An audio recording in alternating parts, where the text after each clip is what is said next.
uyu mudugudu nubwo ubona ni mwiza, ariko amazi y'uyu mudugudu mama, amazi yaba amazi ku buryo uba Kabarore. Papa inshuti yanjye, kuba uba mu modoka, kuba ugenda mu modoka, kuba ufite ama etaje, ntibyabuza amazi yiwawe guhumana, ntibyabuza amazi yo mu kazi kawe guhumana. Nubwo ku kazi wicara mu ntebe yihindukiza, ntabwo byagukuraho igisuzuguriro cy'abadayimoni, abandi bakaryama we bakakubyutsa, ariko ntimufite authority, ububasha. Nimvuga ububasha yakuye kuri Eliya, atumwitero ahita awusigira Elisa. Abana b'abahanuzi ngo bari hejuru mu musozi baramubwira ngo twebwe abaja bawe ndebera umwitero wonyine. Ndagira ngo mbabwire inshuti y'umusaraba, iyo umuntu afite umwitero ibitumva birumva,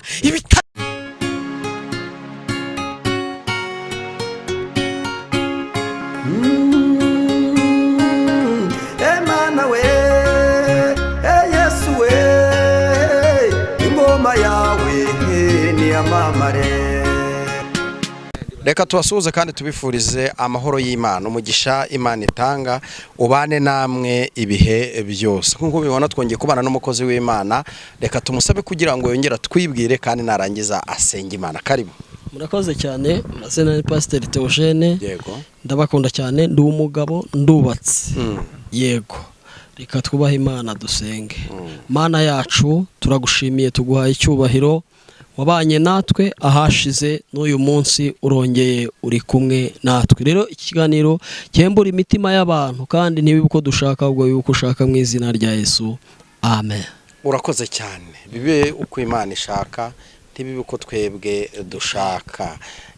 Imana amahoro ikugirire neza kandi ikugirire neza cyane. Reka ngusabe kugira ngo ujye imbere utugezeho ikimana yaguhaye kutugezaho uyu munsi, nk'umukozi w'Imana, nk'umuhanuzi, nk'umupastori. Karibu. Murakoze cyane. Yego. Ndabashuhuje inshuti zanjye mwese, twari tumaze igihe tutabonana, no kumana irahari TV ndabizi murahari.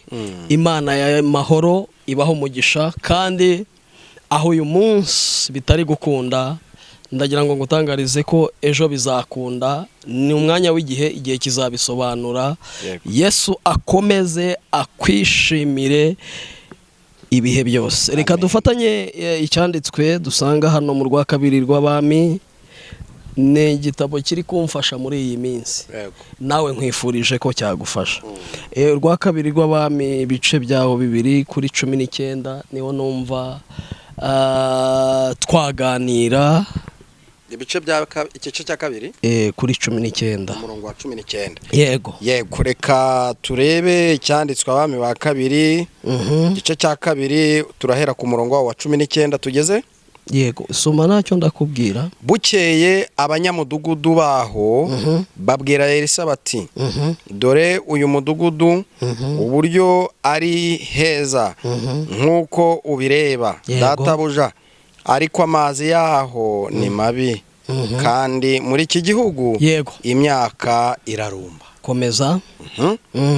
Aravuga ati, nimunzanire imperezo nshya. Yego. Muyishyiremo umunyu. Nuko barayimuzanira. Yego. Asohoka ajya ku isoko y'amazi, amishamo umunyu. Aravuga ati, Uwiteka aravuze ngo, ahumanuye aya mazi, ntabwo azongera kwicana cyangwa kurumbya. Nuko amazi arahumanuka na bugingo n'ubu, nk'uko Elisa yavuze. Ndashaka uyu mwanya iri jambo rigira aho rigukura wowe duteze amatwi, cyangwa rigire aho rikugeza. Bibiliya ivuze Elisa, ariko Elisa mu bice bibiri yaje kugendana no bita Eliya. Izo ni inkuru mwese muzi. Yego. Ariko ndagira ngo ngutangarize uyu munsi, cyangwa aka kanya wowe duteze amatwi, cyangwa uyu mwaka, Imana iguhe guhura na marayika udafite amababa. Kuko tugenda kenshi muri iyi si, tukavugana n'abantu, tugahura n'abantu, tukifuza abatubera inshuti, ariko bikananirana. Bibiliya itweretse umugabo witwa Elisa agera kuri uyu mudugudu. Nibyo koko yasanganiwe n'abantu baramubwira ngo urareba uyu mudugudu uko ari mwiza, ariko nubwo ari mwiza uyu mudugudu ufite ikibazo. Ikibazo ni iki?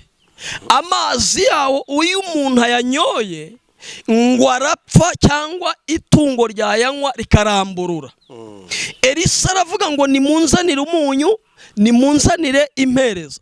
Ibyo bintu mu buryo bw'umwuka cyangwa mu buryo bwa Elisa wari wahawe misiyo, yari afite icyo ashatse kuvuga. Umunyu barawugiraga, imperezo barawugira, barayigiraga. Ikirimo aho ni uguhura na marayika udafite amababa. Haleluya. Igihe kirageze ngo ku burwayi bwawe uhure na marayika udafite amababa. Elisa akijyana umunyu hejuru y'amazi, amazi yameze amatwi, amazi amera amaso. Haleluya. Impamvu ni iyihe? Aya mazi yahuye n'uwo atajyaga ahura nayo. Imana ishimwe cyane. Waracuruje nibyo koko, waragerageje byaranze, ariko ndakwifuriza muri uyu mwaka dutangiye ko wahura na marayika udafite amababa. Ndagira ngo ngutangarize Elisa wo muri icyo gihe n'uyu mwanya cyangwa n'iyi minsi, ba Elisa baracyahari bahumanura ibyahumanye. Uyu mwanya warivuje zarananiranye. Bibiliya ivuze iki? Aya yari amazi bakeneraga mu buzima bwa buri munsi ariko ntibikunde. Elisa ageze baramubwira ngo aya mazi ubwo ureba uyu mudugudu inyuma uteye amarange, ariko uyu mudugudu iyo ucuruje urahomba. Uyu mudugudu ubwo ureba ubwo ari mwiza pe, ufite amarange, ufite amazu meza, ariko amazi yawo ni ikibazo. Tekereza kuba Elisa atarabasabye ibigurirwa Dubai, akababwira ngo nimunzanire, aleluya, nimunzanire umunyu, barawugiraga, nimunzanire imperezo, barayigiraga. Nakubwiye ngo uyu mwaka uhure na marayika udafite amababa. Amina. Aba bantu nta kindi bari bakeneye, bari bakeneye guhura n'umuntu uvugana n'Imana, ubabwira ibyabakiza aho byava. Imana ishimwe cyane. Elisa ngo ageze ku mazi, amazi amenya umuntu ugeze ku mazi. Afashe ingezi ngo ayishyire mu mazi, amazi yumva ibibaye. Aleluya. Amazi amaze kumva ibibaye, bya bintu byaruraga kubera byicaga kubera umunyu Elisa ashizemo, bihita nabyo byakwijambo. Nshuti y'umusaraba, ntaho uzagera utavuganye n'Imana, cyangwa nta kintu uzageraho ngo ugikomeze Imana itavuganye nawe, yaravuganaga nawe. Insinzi iryoha ni ugukirira aho warwariye. Insinzi iryoha ni ukurira aho wasonzeye. Insinzi iryoha ni ukwambarira aho wambariye ubusa. Abanyamudugudu bakibona Elisa baramubwira ngo nubwo twebwe utureba, ubwo ureba uyu mudugudu ni mwiza, nibyo koko ujya kurangura mu Bushinwa, ariko iyo abandi bararyama we ntusinzira. Elisa ngo bakimubwira ibyo, ntabwo yigeze ajya gushakira ibikiza umudugudu hakurya. Bari babifite ariko batazi kubikoresha. Mama, ikigerageza Imana itavugaho kizaguhitana, ariko ikigerageza Imana ivugaho 90% Imana ibiguhaye ubutsinzi. Elisa yariho n'ubu mu isi, n'ubu mu Rwanda hariho abahanuzi, hariho abantu bavugana n'Imana, hariho abantu bareba, hariho abantu bahishurirwa. Nibyo ko kwirondo ryivanze n'ibisambo, ariko uyu munsi wa none Elisa kugereye ku mazi, amazi ararura. Elisa kugereye ku mazi, iyo agiye mu imyaka iruma, ariko Elisa arahageze uyu mwanya, aravugana nawe, aravuga ijambo rikomeye, aravuga ngo amazi afite amaso, amazi arandeba. Nzanye umunyu mwawugiraga, ariko ntimwari mufite autorite cyangwa ububasha bwo kugira ngo muhumanure aya mazi. Bibiliya ivuga ngo Elisa afasha umunyu ashize mu mazi, amazi yameze amatwi, amazi yameze amaso areba ibiri gukorerwa muri ayo mazi. Amazi ahita atanga ibyicaga ibihereza umugaragu w'Imana Elisa. Ndashaka kuvuga iki? Abantu bagihishurirwa bariho, abantu bakivugana n'Imana bariho. Tekereza nawe kuba umunyu n'imperezo barabigiraga ariko badafite authority, ububasha bwo kubikoresha. Ariko Elisa hageze, Imana iguhuze n'umuntu ufite iyerekwa ry'ibyawe. Abantu barahari bagihamagara Imana, bakivugana n'Imana. Elisa hageze haravuga ngo munzanire umunyu, munzanire imperezo. Ibyo ntibiri bujye gushakirwa Dubai, murabifite ariko mubikoresha nabi. Ikigerageza Imana itavugaho kizaguhitana. Sida Imana itavugaho ntuzayicika, diabete Imana itavugaho ntuzayicika, kanseri Imana itavugaho ntabwo uzayicika. Ariko ikigerageza Imana ivugaho ibiguhaye 90% by'insinzi, ubyanga ubyemere kubera amashuri ufite, ibyo ntibinde. Ariko Imana iyivuze irasohoza. Elisa yari umuntu yamaze gusuzugurwa na Eliya bagendana mu bice bibiri. Amuga ngo sigara hano kuko Uwiteka ntumye i Yeriko. Cyari igihe cya Eliya, ntabwo cyari igihe cya Elisa. Shuti yanjye, menya kubara igihe cyawe wemererwamo, kuko abantu ntibemererwa umunsi umwe, kandi ntibanavukira umunsi umwe, ntibanapfira umunsi umwe. Yego barashobora gupfa ari nk'impanuka, ariko uyu munsi wa none Elisa yarageze mu rwego ko nicyo gitangaza cya mbere Elisa yahereyeho ahumanura amazi.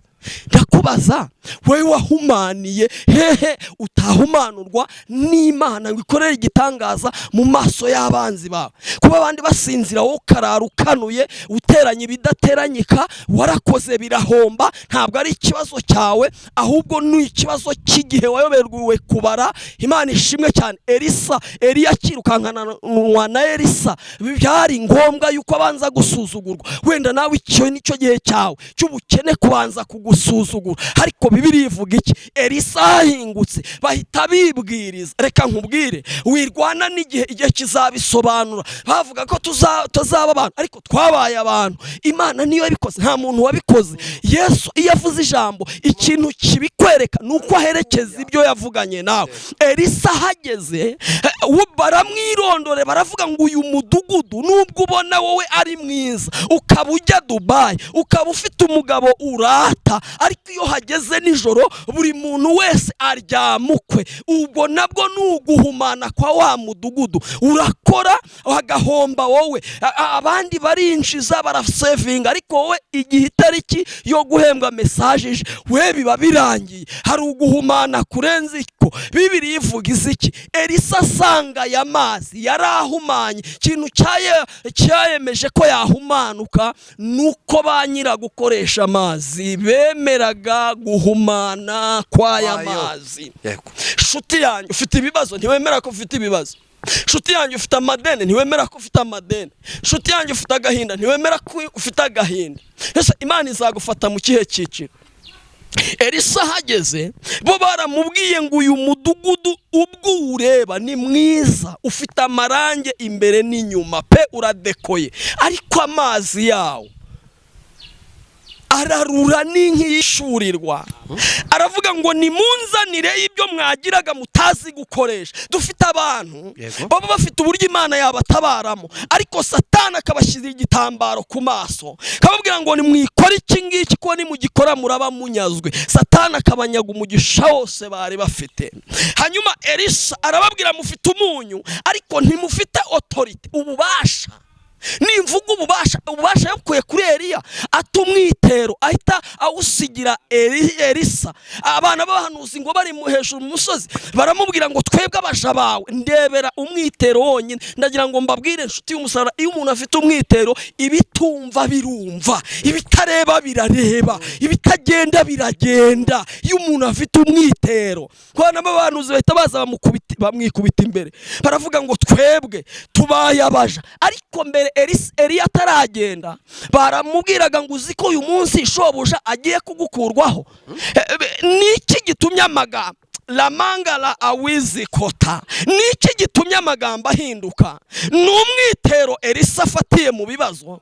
Reka nkubwire intsinzi iryoha. Intsinzi yo mu bibazo iraryoha kurenza izindi intsinzi zose. Elisa ngo agicakira umwitero, abana b'abahanuzi baratangira, twebwe turi imbere yawe nk'abaja bawe. Nyumvira umuntu wari uri mu kutemerwa, mu kutabwirwa neza na Eliya, ariko acakiye umwitero. Mama, umwitero ukucaza utakicara.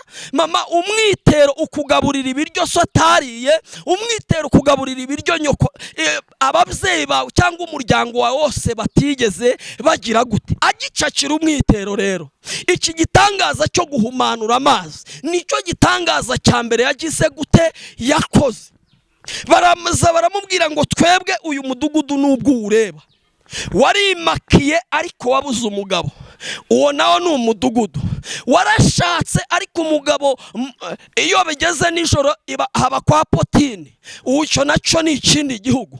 Warakoze urangije ahomba wowe, icyo nacyo ni ikindi gihugu. Reba imyaka ufite, bene wanyu abato kuri we barashatse birakunanira wowe, hari igihugu kirenze icyo. Ariko ngo akihagera Elisa baramubwiye ngo twebwe uyu mudugudu nubwo ubona ni mwiza, ariko amazi y'uyu mudugudu, mama, amazi yaba amazi ku buryo uba Kabarore. Papa, inshuti yanjye, kuba uba mu modoka, kuba ugenda mu modoka, kuba ufite ama etaje ntibyabuza amazi y'iwawe guhumana, ntibyabuza amazi yo mu kazi kawe guhumana. Nubwo ku kazi wicara mu ntebe yihindukiza, ntabwo byagukuraho igisuzuguriro cy'abadayimoni. Abandi bakaryama, we bakakubyutsa, bakakubwira ati igihe cyawe cyo kubyuka.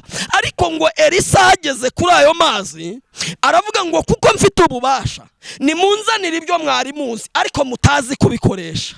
Haleluya. Dufite abantu bavugana n'Imana, babana n'Imana, ariko batazi igihe Imana ikoreramo. Haleluya. Elisa ngo ahageze aravuga ngo munzanire umunyu murawugira, mutaza kugira ngo hari ibindi nazanye. Munzanire umunyu murawugira, munzanire imperezo murayigira. Umva ikintu cyanshimishije. Elisa kigera kuri ayo mazi, amazi amera amaso. None ngo sida ntiyamera amaso. None ageze kuri ayo mazi, none ngo kanseri ntiyamera amaso. Uribesha cyane. Tubonye abantu benshi bakira kubera imbaraga z'ijambo, kubera imbaraga z'isumba byose. Tubonye abantu benshi bava ku rwego bakagera ku rundi kubera imbaraga z'Imana. Elisa ngo ahageze, amazi ubwayo amera amatwi, amazi ubwayo amera amaso. Ese amazi ameze ibyo bintu kubera iki? Ameze ibyo bintu kubera ububasha Elisa afite ahabwa n'isumba byose. Nshuti y'umusaraba, ndagutangariza uyu munsi wa none, imbaraga z'Imana zirahari. Ibyo wavuga ibyo ni ibyawe. Hari igihe uzacana wake, iyi Mana tuvuga nawe muhure igukorera ibitangaza nk'ibyo yagiye ikora. Bagiye bavuga ko ntaho tuzagera, bagiye bavuga ko ntaho icyo tuzabacyo, ariko turashima Imana ko ibyo abantu babonaga duhumanye, Imana yaduhumanuye. Imana ibaha umugisha. Ndabakunda cyane. Urakoze cyane. Imana amahoro iguhereza umugisha. Ndafashishwe. Imana iguha umugisha. Yego. Ubutumwa bwiza buraryoha. Abantu badakunda ijambo ry'Imana, abantu bataba muri ibi bintu, sinzi si barimo.